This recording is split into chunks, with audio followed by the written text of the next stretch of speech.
18 бөлүм. Көп күндөр өткөндөн кийин 3-жылы Илияска Теңирден сөз болду. Барып, Ахапка көрүн, мен жерге жамгыр жаадырам. Илияс Ахапка көрүнгөнү кетти. Самарияда болсо катуу ачарчылык болуп жаткан эле. Ахап ак сарай башчысы Обадияны чакыртты. Обадия Кудайдан аябай корккон киши эле.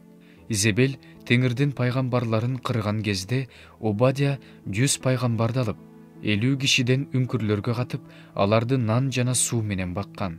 Ахап Обадияга мындай деди: бүт жерди кыдырып, суу башаттарын, өзөндөрдү издеп кел.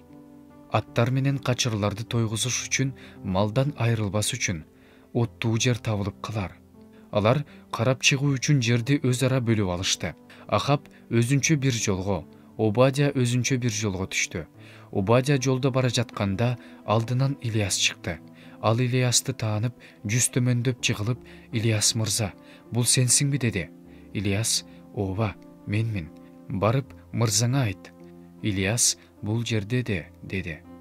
Ошондо Обадия мындай деди: «Ахаптын колуна салып берип өлтүргүдөй кулуң кандай күнөө кылды? Кудай Теңириң тирүү. Менин өкүмдарым сени издетпеген бир да эл, бир да падышачылык калган жок. Сени жок деген элдерди, падышачылыктарды таппай койдук деп каргантты. Сен болсо мага, мырзаңа барып, Илияс бул жерде деп айт дейсиң да. Мен сенин жаныңдан кеткенде сени Теңирдин руху алып кетет. Кайда алып кетээрин билбейм. Мен барып Ахапка билдиргенде, ал сени таппай калса, мени өлтүрөт. Кулуң болсо жаштайынан Кудайдан коркот. Изебел Теңирдин пайгамбарларын кырган кезде, Теңирдин пайгамбарларынан 100 кишине, 50 кишиден үңкүргө катып, суу менен нан берип бакканым мырзама айтылган жок беле? Сен болсо мага, мырзаңа барып, Илияс бул жерде деп айт дейсиң да. Ал мени өлтүрүп коет». Ошондо Илияс: «Мен алдында турган Теңир Себойот тирүү. Ага бүгүн көрүнөм» деди. Обадия Ахаптын алдынан чыгып, ага билдирди. Ахап Илияска кезиккени жөнөдү. Ахап Илиясты көргөндө ага: «Исрайылдын башына мүшкүл салган сенсиңби?» деди. Илияс мындай деди: «Исрайылдын башына мүшкүл салган мен эмесмин. Ал сенсиң жана сенин атаңдын үй бүлөсү. Анткени силер Теңирдин буйруктарын жек көрүп, Баалдын артынан ээрчип жүрөсүңөр. Эми бар да, Изебелдин дасторконунан тамактанган Ашеранын 400 пайгамбарын жана Баалдын 450 пайгамбарын бүт Исрайылды Кармел тоосуна, менин алдыма чогултуп бер». Ахап Исрайылдын баардык уулдарына чабарман жиберип, Кармел тоосуна бүт пайгамбарларды чогултту. Ошондо Илияс элдин алдына келип: «Качанкыга чейин эки бутуңардан аксайсыңар? Эгер Теңирди Кудай десеңер, анда аны ээрчигиле. Эгерде Баалды Кудай десеңер, анда аны ээрчигиле» деди. Эл ага эч нерсе деп жооп берген жок. Анан Илияс элге мындай деди: «Теңирдин пайгамбарларынан жалгыз мен калдым. Ал эми Баалдын пайгамбарлары 450. Бизге 2 букачар беришсин. Алар бир букачарды тандап алып, жиликтеп өлүп, отундун үстүнө коюшсун. Бирок от коюшпасын. Мен болсо экинчи букачарды даярдап, отундун үстүнө коем, бирок от койбойм. Силер өз кудайыңардын атын чакыргыла, а мен өз Кудай Теңиримдин атын чакырам.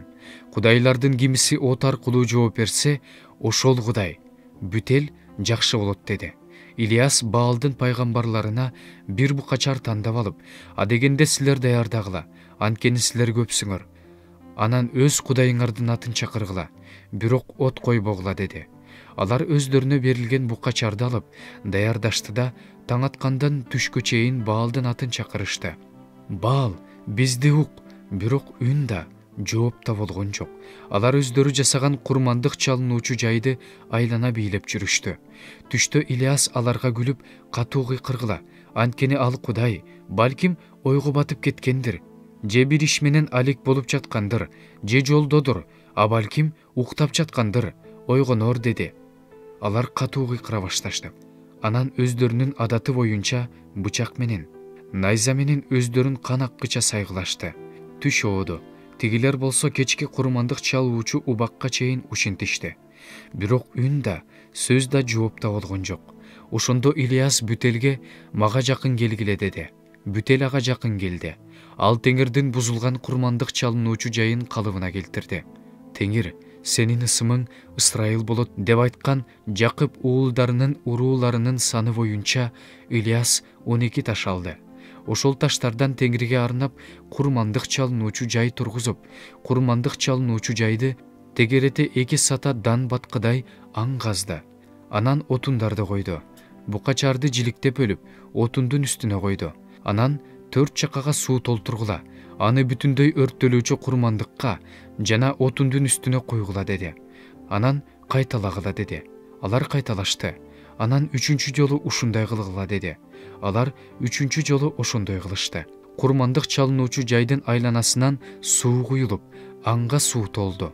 Кечки курмандык чалуу убагында Ильяс пайгамбар курмандык чалынуучу жайдын жанына келип, мындай деди: Ыбырайымдын, Ыскактын, Ысрайылдын Кудай Теңири, ушул күнү Ысрайылдагы жалгыз Кудай сен экениңди, мен сенин кулуң экенимди, баарын сенин сөзүң боюнча кылганымды билишсин. Уга көр мени, Теңир, уга көр мени. Ушул эл, Теңир, сенин Кудай экениңди билсин, сен алардын жүрөгүн өзүңө бурасың. Ошондо Теңирдин оту түшүп, бүтүндөй өрттөлүүчү курмандыкты да, отунду да, таштарды да, топуракты да, аңдагы сууну да жалмап кетти. Муну көргөн эл жүз төмөндөп чыгылып, Теңир Кудай деди. Ильяс аларга Баалдын пайгамбарларын кармагыла, алардын бирөө да жашынып калбасын деди. Аларды кармап келишти. Ильяс аларды Кишон суусуна алып барып, кылыч менен сайып өлтүрдү.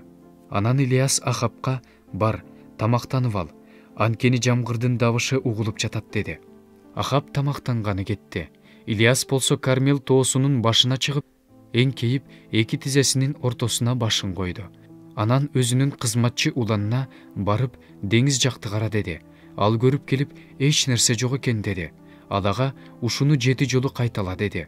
Улан 7-чи жолу көрүп келип, деңиз тараптан чоңдугу адамдын алаканындай болгон булут көтөрүлүп келе жатат деди. Ал ага барып Ахапка: жаанга калбаш үчүн майдан арабаңды чегип жөнө деп айт деди. Аңгыча шамал согуп, булут каптап, асман түнөрүп, кара нөшөр куйду. Ахап болсо майдан арабасына отуруп, Израилге жөнөдү.